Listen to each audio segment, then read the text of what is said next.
Boy, look at it. Yeah, just like I thought.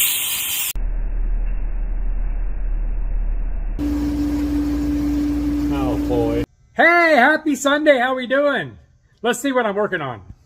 I got a 305 Vortec head. They produced this engine from 1996 to 2002.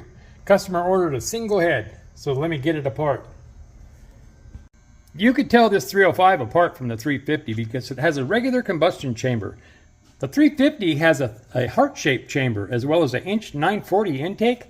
The 305 has an inch 840 intake, but they both share the same 64cc chambers. So you could put a pair of these 305s on a 350, but it wouldn't flow as well. These Vortec 350s flow a lot better. So let me get that 305 apart and get it in the tank.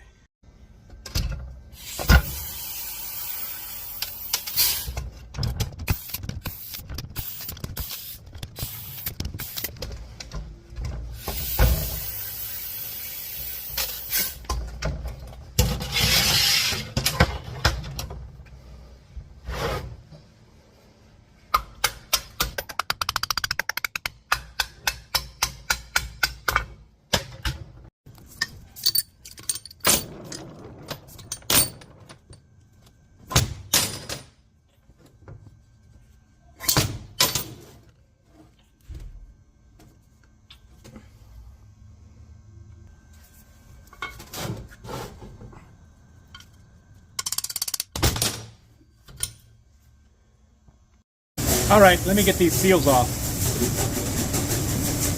There we go. Let me mag this before I put it in the wash. I got an electromagnet and some pixie dust.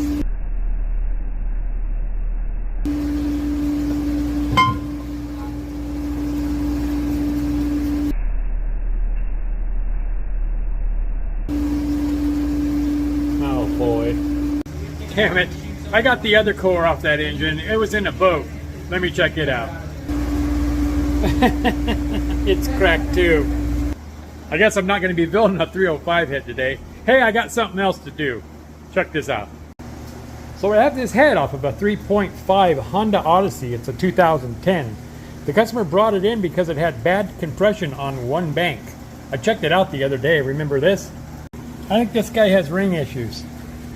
Look at all the oil in here. So I put spark plugs in it to vacuum test it, but I bet you the spark plugs are very oil fouled. Let me get the vacuum gauge out and we'll check them. Yeah, let me get it out. I already had it out. Yeah, just like I thought. So yeah, just like I thought. This doesn't have any compression issues with the cylinder head. So this engine has the greatest in modern Honda technology. It has the VCM system, variable cylinder management, which deactivates cylinders typical to other engines, but these Honda engineers decided to just shut down one whole bank. What a great idea. I think that's what's going on here. I guess there's an option to delete it, and I think I would if I owned the vehicle. You can manage your fuel system by your right foot. Just don't hit it so hard. Anyways, let me get this thing in the surfacer and surface it.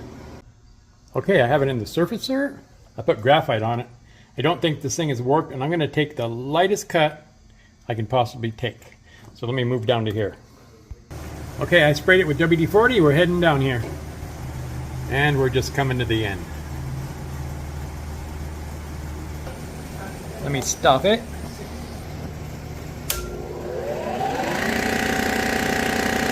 I don't think it's going to clean. I don't even think it's going to clean my witness marks. Let's see. There we go. It's hitting here and there. It didn't touch here. Now it's missing right here. I set this thing up very, very straight. Look at this, hit and miss. This is how it left the factory. This is not from overheating. That's coming off the end. It cleaned all the way across there. Boy, look at it.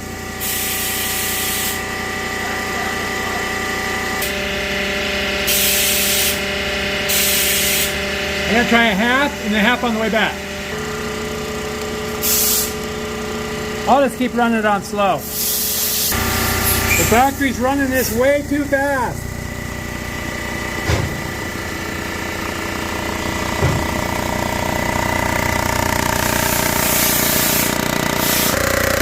Almost to the end.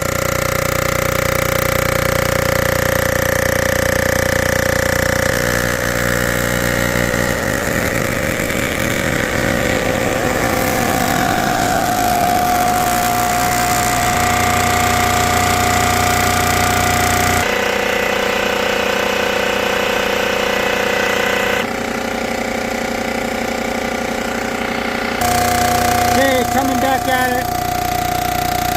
This should be the final pass. Okay, we just cleared the first chamber. Looks good.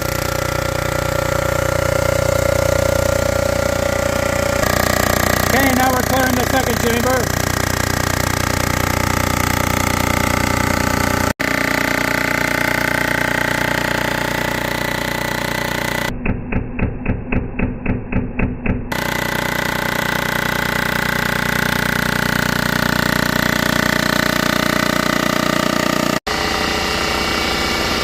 Just cleared the end, regardless.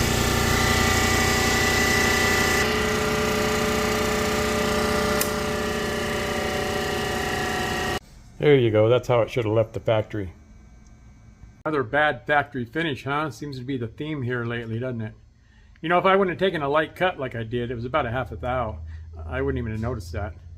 I just want to take a real light cut to see what the surface finish was like from the factory. And I guess, you know, so I took 1.5 thou off that thing, and I guess gasket took up for it, and it didn't have any kind of issues with the head gasket.